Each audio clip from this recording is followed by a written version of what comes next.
I hope you had a Merry Christmas. I wanted to make a follow-up video to why do you want a girlfriend? And in this one, I wanted to give it a little bit of a philosophical approach. In my last video, I riffed off in a couple of different directions, so I thought I should caveat this one with, I do think it's perfectly natural to want this, and I do believe it to be truly a beautiful vision to be had, like to behold as well. I'd be lying to you if I said I didn't want that. I didn't want a wife, a child, a ride or die kind of girlfriend. Of course I want all that stuff. But from what I've gathered, there's a couple of camps, and most of us can sit in. You're either kind of looking for that, you're still seeking that, and perhaps you've gotten to a few like levels to that, right? Maybe you had a 2-month relationship, 3-month relationship, nothing really past that. But once you get like multiple in, you start to kind of get into this like rhythm, and you start to recognize patterns. And for those that have had a lot of relationships, that have had plenty of relationships, we start to, I think, acquire and understand a deeper nature to the behavior of females. And I want to coin it mostly as like modern woman as such today.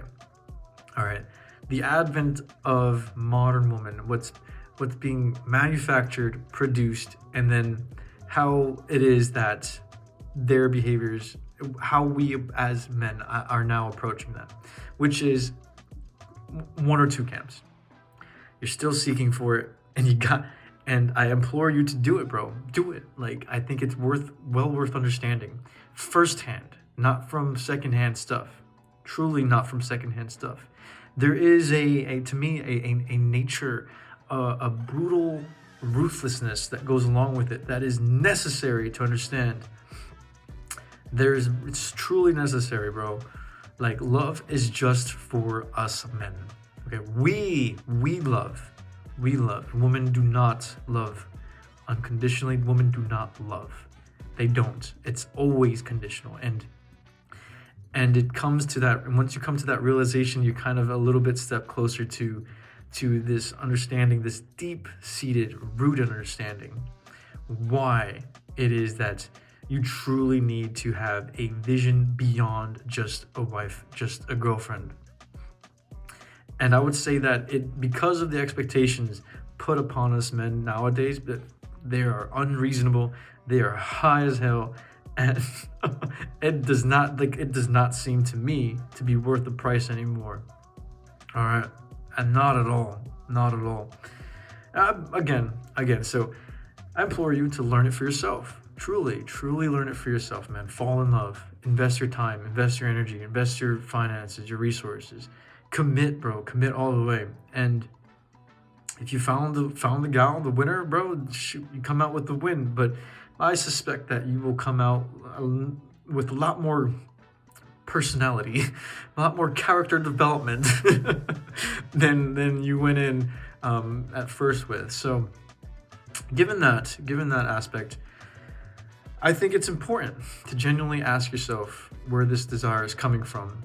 And my initial inclination was that it's by default, it's biological.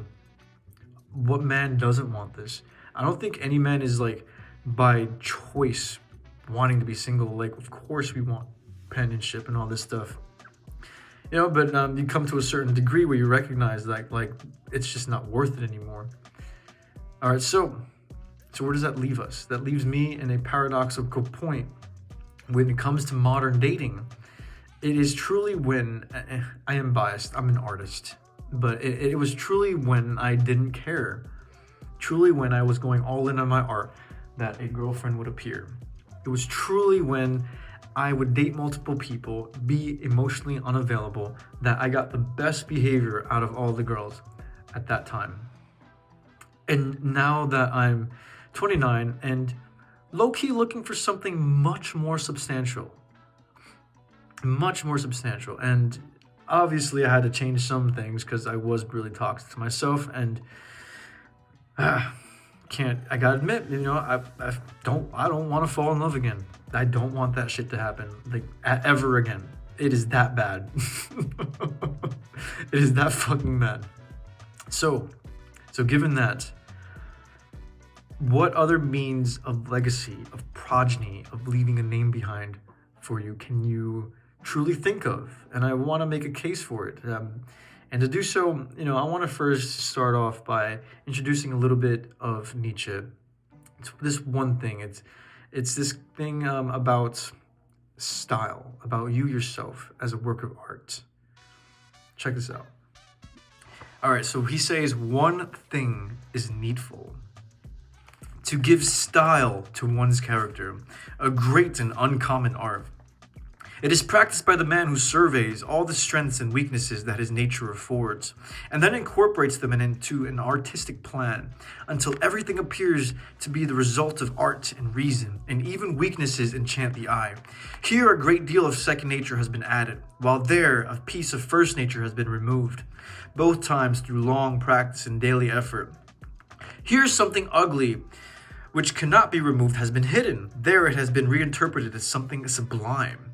Much that it is indeterminate and resists shaping has been held in reserve and put to use to create the impression of open vistas, ideally by suggesting something vast and immeasurable. In the end, when the work has been completed, it reveals itself to be the constraint of the same taste which ruled and fashioned it. As a whole, in detail, whether the taste was good or bad means less than one would suppose. It is enough that it be a singular taste. It is the strong, imperious nature who have found the most refined enjoyment, and attained perfection when bound and constrained by their own law. The passion of their mighty will is assuaged by the sight of anything natural only once it has been overwhelmed by and placed in the service of a style. Even when they have places to build and gardens to lay out, they are reluctant to give nature her freedom. For one thing is needful, that man should attain satisfaction with himself, whether it be through this or that poetry, this or that art. Only then is man tolerable to the eye. Okay, so there is a video I came across on YouTube that talks about this this trend of philosophers who don't have, for some reason, wives and girlfriends, and I thought it was oddly relatable to us guys in this position when it comes to dating. So let me start off with giving a little bit of background context, because I think it has its relativity to us, and then I'm going to show you that video. Check this out. So Nietzsche had this idea that civilization and culture was culminating into this ideal higher type, this sort of higher man, basically. And essentially that was one of the goals of civilization. So he thinks this process sort of started with the holy man or the saint. And the holy man with the saint, what he accomplished was bringing together this sort of a mass of spirits and unconscious qualities, these personality types, into a cohesive spiritual whole. And it brought those passions, the emotions, into a more or less like a disciplined whole. And that helped make that sort of conscious illumination for what comes next. It made those more possible, because what comes next, he mentions, is that it's likely the artist. The artist was the next evolutionary stage to the holy man, to the saint.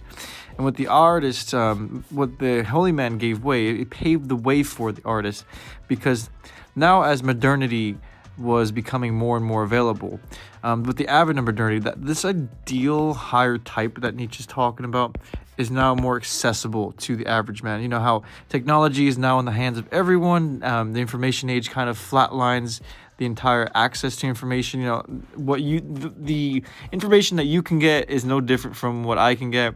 That type of deal. For the most part, what the artist did was he was able to take hold of what the saint initially did for culture and for civilization, and then he was able to give it visual representation. You know, he was able to give it musical representation, and of course, you know, poetry in general. So he gave it lyrical representation. But the whole point being that this was all because what the holy man, the saint, was able to accomplish by bringing all the disunity of the mind and body together. That was the higher type then. Then the higher type was the artist who gave them representations. And because we have to remember that this is subjective, then came finally the artist. And the artist who then, the philosopher, excuse me. The philosopher who then took all those various representations and tried to make a universality of them. And that was through rational inquiry, the logos, otherwise known as logic. And so this was kind of his whole stance right here. And I wanted to share this because it's important to recognize that this whole thing, especially like if you cannot be a whole man in today's society and not have an artistic bone in you, right? You cannot be a modern man and not have your own personal brand of philosophy, something that you stand by that's akin to you, right? And then of course you can't be a whole man without actually trying to be virtuous, without being some sort of holiness to you. You know, there is something of nature that is the kind of like, it's like a prerequisite to being a holistic whole man today. So that's why I wanted to share this, because this stuff is so much closer to home than we expect. And with that being said, I want to share you this video. So why do you want a girlfriend? So Nietzsche asks us, why are so many of the great philosophers chaste? They don't have wives. Kant, Schopenhauer, Nietzsche, Kierkegaard, Rousseau. I mean, Socrates had a wife, but Socrates literally chose the most annoying woman he could find to test his resolve, right? So that doesn't really count. So that's the question. Why do philosophers not get married? And I think Nietzsche has a very interesting answer here. It's because most people get married to have progeny, to have kids, right? To have their name live on. But the philosopher already has a channel for his name to live on, and it's through his books. So again, it's not like the philosopher is more enlightened. It's not like the philosopher no longer cares about his name living on after his own death. I quote to you Nietzsche. Poverty, humility, chastity. Look at the lives of all great fruitful, inventive spirits close up. One will always find all three to a certain degree. Certainly not, as goes without saying, as if these were their virtues, but rather because their supreme lord, philosophy, demands it of them. Demands prudently and relentlessly. He has a mind for only philosophy and gathers everything, time, energy, love, interest, only for this. Saves it only for this. Nietzsche's point is this: poverty, chastity, humility. The philosopher does not choose these because he's virtuous. He chooses these because these are the conditions that allows him to do his great work. In that context, I want to reiterate, why do you want a girlfriend? Is it because, and you gotta genuinely answer this, is it because you don't have another means of progeny, of legacy? Could it be that that's actually the easy way out? It's quite fascinating, right? Think about a world in which Schopenhauer, Friedrich Nietzsche, and Aristotle, think about a world in which they didn't fucking exist. This is the world that God purposely laid before us, the one we're living in right now. What great task could you possibly add, no matter how small? Seriously, in the grand scheme of things, not all of us are gonna, of course, reach that level of being etched into the Western canon of philosophy forever. Not all of us are gonna do that. But what is it that you are not leaving behind, that you could, in essence, that could leave your name behind, that isn't necessarily through the means of a woman and her child bearing your child, right? Her having your child. I think this is what's demanded of us now. It's the forced renaissance. It's a forced renaissance with us men today.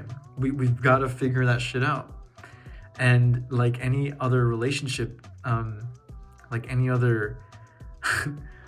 It's paradoxical, ain't it? Like when you are best suited for a relationship is when you don't need one. Ain't that some shit? When you don't need one is when it's best for you. When you don't need a girl, when you don't want a girl, that's when they want you.